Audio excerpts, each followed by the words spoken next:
Welcome back guys, but if you're new then please help support my channel and help me reach 600 subscribers. On my channel I make quick tips and tricks pair skits so you're not wasting your time watching a 20-minute video when I can make it 5 minutes less. Also I make pair skits for you guys' entertainment. On my channel I'll be answering you guys questions. If you have any then leave it in the comments below. On my channel once a week I give a shout out to a new subscriber. But if you didn't get a shout out it's alright because I also give shout outs for those who donate, those who send me video ideas, and then also I do shout outs for shout outs. So today I'll be telling the difference between an incomplete and a complete. But before I start it's time to give a shout out to a new subscriber. So today's shout out goes out to J. Reese Weinbarger. So I received a message from Anya'slife and also a video clip about me describing what's the difference between an incomplete and a complete. So here's a video clip that she sent me.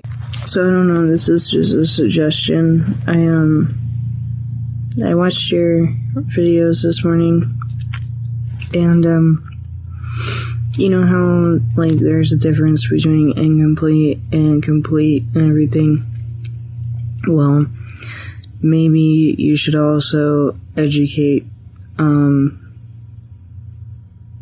these people the differences too. Like, for example, you're complete, can't move anything. I'm an incomplete, and I don't know, maybe actually show them what that means. Like, you know, for example, being incomplete, I can kind of move my legs, but can't move my feet at all.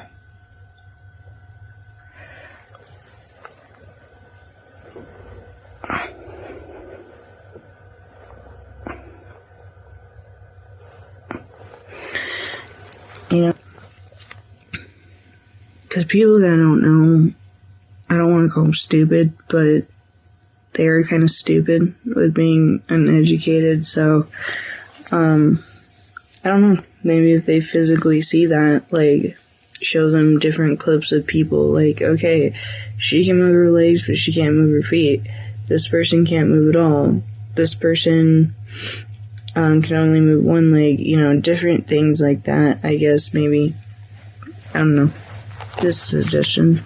To be incomplete, it means there is partial damage or bruising. What I mean about partial damage is it means it's not fully severed or crushed. And what I mean about bruising is on the spinal cord, there's going to be some bruising after your injury. But over time, once it heals, the bruising will go away. And then some people could end up walking. That's why some people end up walking in about a year or two. But after the bruising is healed for a complete, they still wouldn't be able to walk. And to be complete like me, it means your spinal cord is fully severed or crushed. To be severed, it means it's fully cut. And then also being crushed, it's like kinking a water hose. Because when you kink the water hose, there's not going to be any water coming out. Just like there's not going to be any nerve signals. First is somebody where it's like little kink or little damage. There's going to be some signals going through, just like there's going to be some water coming through. I'll be describing to you guys with the straw what I mean about incomplete and complete. Now for incomplete, I'll be kinking the straw.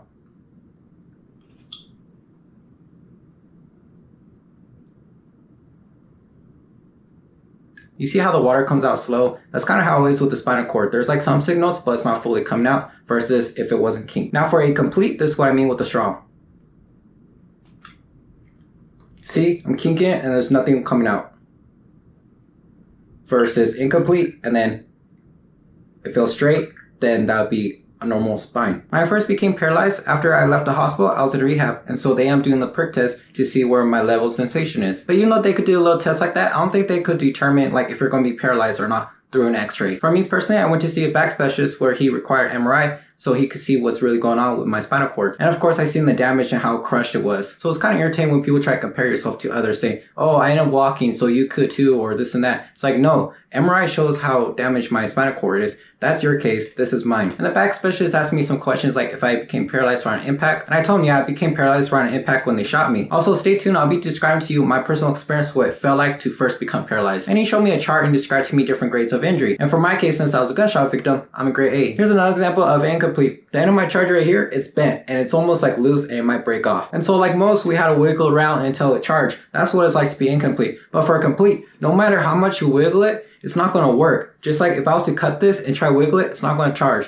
And that's what it's like to be a complete. Just like with TENS units, some TENS units work with some and some don't. I think it's because they're incomplete versus me, where I tried EMS, I tried a Russia, which is more higher waveform than an EMS, and it didn't work. Even with the TENS unit, it didn't work. And it irritates me when people say, oh, you're using the wrong kind, you're doing it wrong, or like you're not doing it long enough, because the EMS and the Russia TENS is meant for the nerves, while TENS and an IF machine is meant to stimulate the muscles. It's like me trying to jumpstart a car without a battery. It's not going to work because there's no signal going through. Versus a car that has a battery inside, but it's dead. All it needs is jumpstart. That's all I have to say. I also want to mention my throat really hurts right now. I don't know if you guys can notice because of my hypothyroidism, so it's kind of hard for me to talk. Alright guys, that's it for this video. If it was entertaining and educational, don't forget to like, subscribe. Until next time, bye.